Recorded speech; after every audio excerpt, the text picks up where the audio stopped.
Assalamualaikum warahmatullahi wabarakatuh. Selamat datang di channel YouTube SMA Muhammadiyah 1 Klaten, Sekolah Para Juara. Halo students, gimana kabarnya hari ini? Semoga kalian tetap sehat dan selalu menjalankan kewajiban sebagai pelajar dengan baik. Terima kasih sudah klik video ini ya. Di video ini, kamu akan memperoleh informasi materi yang sangat bermanfaat dan dapat membantumu untuk menjawab tugas-tugas yang akan diberikan. Jangan lupa untuk catat dan rangkum materi ini agar dapat kamu gunakan untuk belajar lagi. Eits, tapi sebelum mulai pembahasannya, jangan lupa untuk klik tombol subscribe dan like video ini ya, biar kamu ikut mendukung sekolah kita agar menjadi sekolah yang terdepan dan lebih baik lagi. Oke, selamat belajar dan simak videonya baik-baik ya.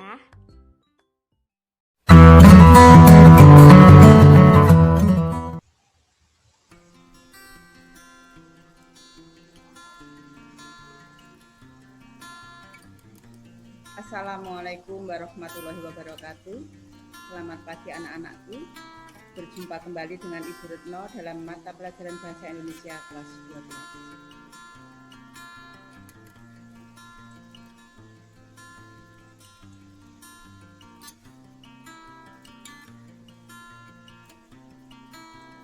Baiklah anak-anakku, kita menginjak bab 2, yaitu sejarah Indonesia dalam bingkai karya sastra. Yang harus kalian ketahui di sini adalah pemahaman teks cerita sejarah. Yang kedua, informasi dan unsur pembangun teks cerita sejarah. Yang ketiga, nilai-nilai dalam teks cerita sejarah. Yang keempat, ciri kebahasaan teks cerita sejarah. Yang kelima, penyusunan teks cerita sejarah. Selanjutnya, yang pertama adalah pemahaman teks cerita sejarah. Kalian harus tahu ya, pengertiannya apa, ya, fungsinya apa saja, ciri-cirinya apa saja, jenisnya apa saja, dan strukturnya bagaimana. Nah, sekarang kita menginjak pada cerita sejarah. Nah, pengertiannya adalah teks cerita sejarah adalah naskah cerita atau narasi rekaan yang mengandung unsur-unsur sejarah. Dalam teks sejarah ada beberapa unsur nyata, misalnya tokoh, nama tempat, dan peristiwa.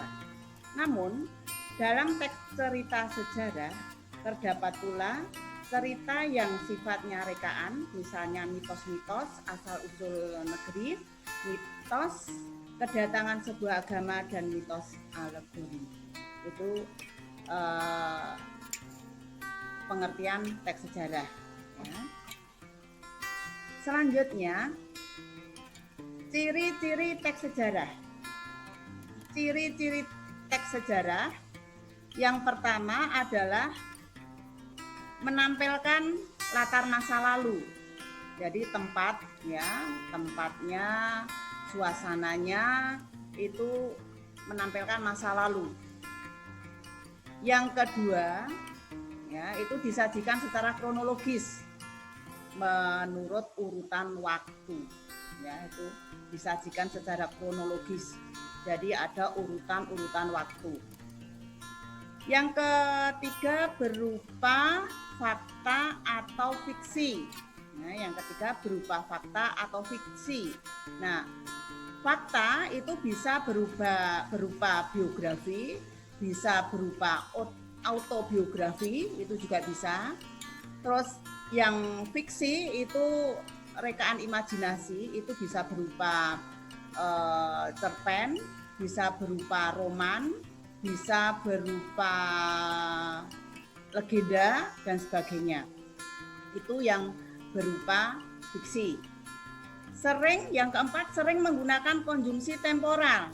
Konjungsi temporal itu biasanya ketika itu, pada masa itu, pada waktu itu. Nah, itu menunjukkan konjungsi atau kata penghubung yang menyatakan waktu. Ya. Ini untuk ciri-ciri cerita sejarah. Nah, sekarang jenisnya ya. Jenis teks cerita sejarah ya.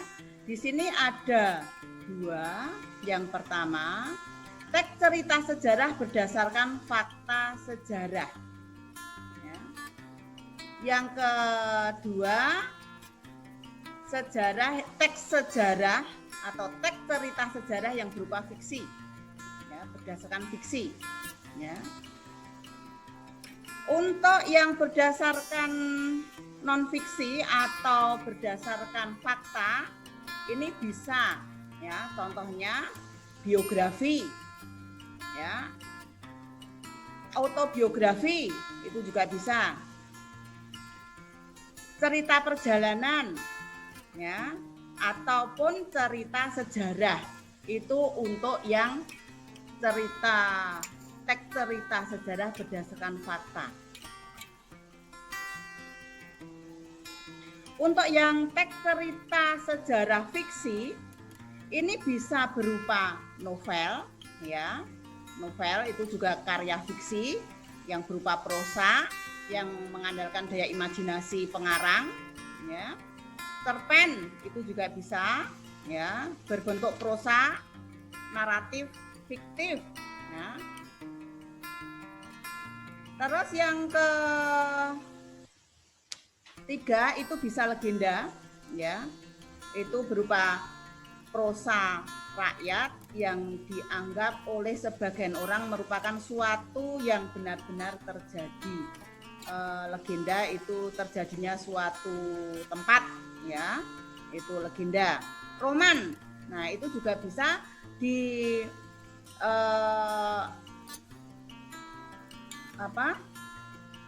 bisa dimasukkan dalam teks cerita sejarah fiksi yang mengandalkan daya imajinasi, ya, yang fiksi itu. Yang fakta itu termasuk non fiksi, jangan kebalik, ya. Yang cerita berdasarkan fakta itu non fiksi, sedangkan teks cerita yang mengandalkan daya imajinasi itu bisa dikatakan atau bersejarah fiksi. Nah, itu untuk jenis teks cerita sejarah. Nah, sekarang struktur teks cerita sejarah. Ya, struktur teks cerita sejarah. Yang pertama, ya, yang harus Anda ketahui, strukturnya itu harus ada abstrak. Ya, abstrak itu merupakan suatu ringkasan ceritanya. Ya, suatu ringkasan cerita. Yang kedua, orientasi, ya. Orientasi ini merupakan bagian pengenalan atau pembuka dari teks cerita sejarah. Ya, jadi orientasi itu merupakan bagian pengenalan atau pembuka dari teks cerita sejarah. Sedangkan komplikasi, di sini masalah sudah mulai timbul, ya. Bahkan ada beberapa masalah yang timbul, ya, sehingga menimbulkan klimaks, ya. Yang keempat itu setelah ada komplikasi, masalah-masalah satu belum selesai, ya, timbul masalah berikutnya, maka terjadilah klimaks, puncak masalah. Nah, puncak masalah itu biasanya itu menyebabkan pembaca itu merasakan tegang bagaimana ceritanya, begitu ya. Jadi merasakan apa ya, tegang, jadi ingin tahu bagaimana penyelesaian. Nah, setelah klimaks maka ada resolusi ini yang dimaksud itu penyelesaian masalah.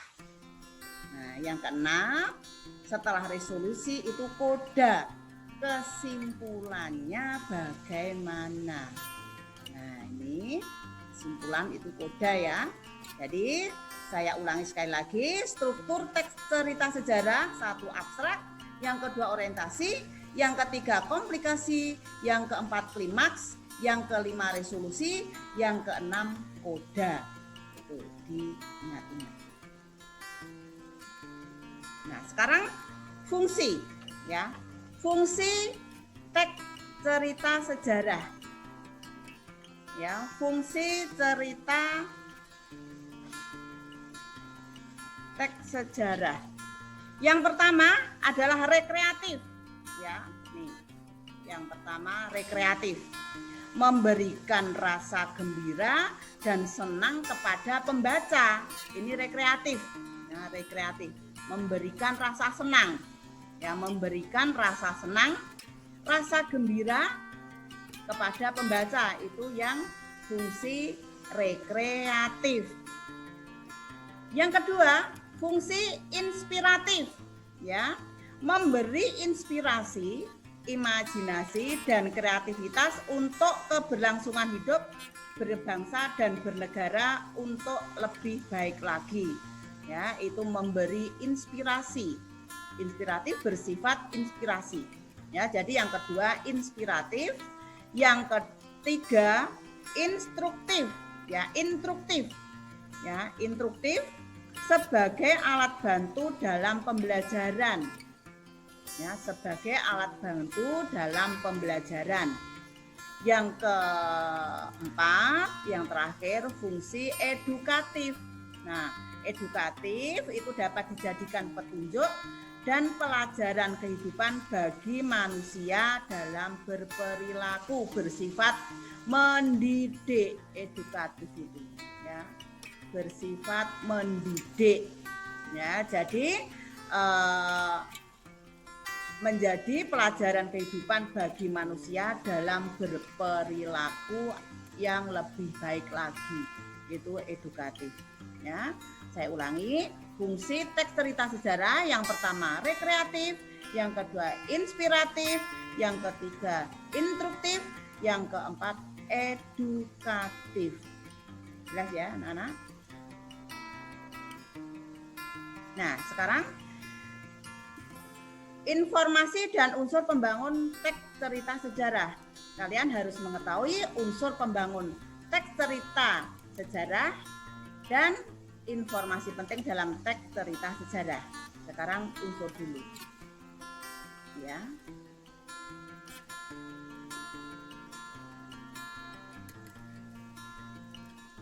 Nah, sekarang unsur pembangun teks cerita sejarah yang pertama adalah unsur intrinsik, ya. Unsur pembangun teks cerita sejarah itu ada dua, yaitu unsur intrinsik, yang kedua adalah unsur ekstrinsik.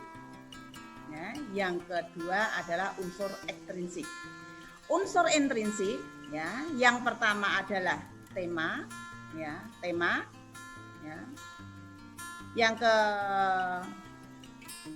kedua adalah amanat, ya, amanat pengarang kepada pembaca.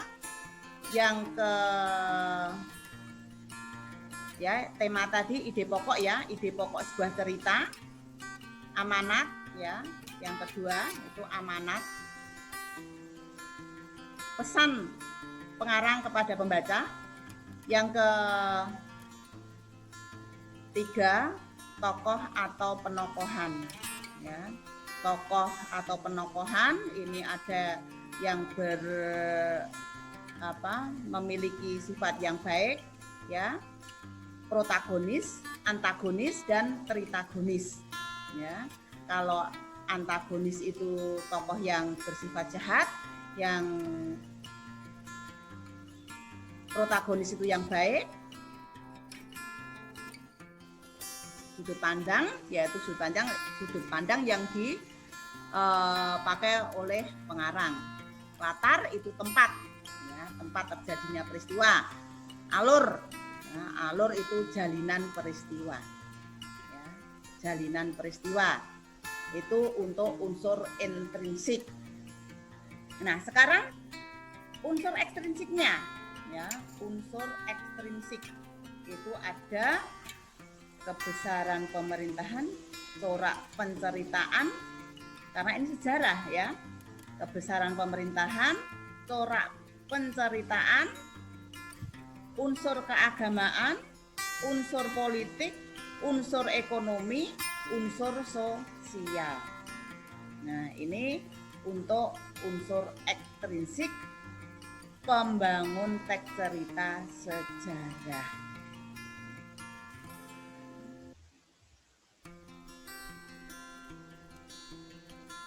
Nah, nilai-nilai sekarang.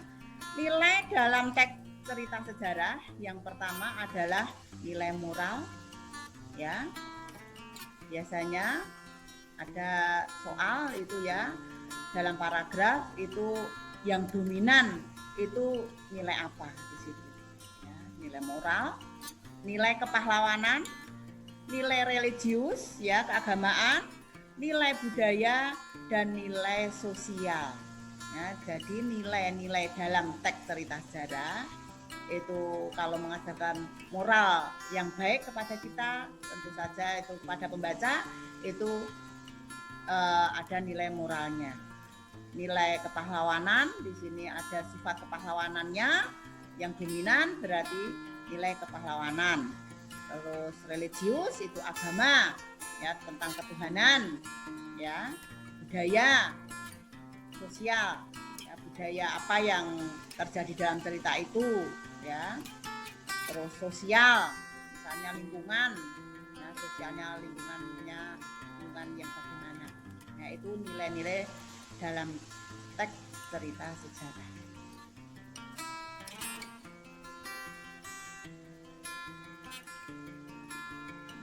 Ciri-ciri kebahasaan teks cerita sejarah, ya, itu ada keterangan, kata sifat, bahasa kias, ya, terus majas, ya, keterangan, kata sifat, bahasa kias, dan majas atau gaya bahasa.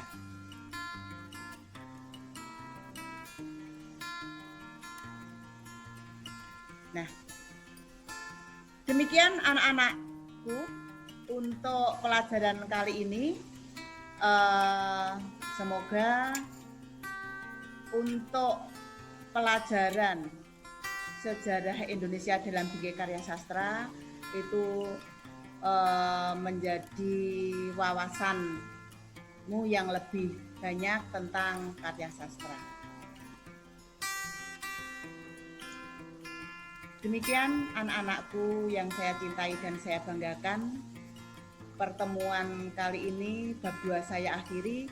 Jangan lupa kalian jaga kesehatan, menaati prokes yang telah ditentukan oleh pemerintah, dan lebih semangat untuk belajar. Sekian, Assalamualaikum warahmatullahi wabarakatuh.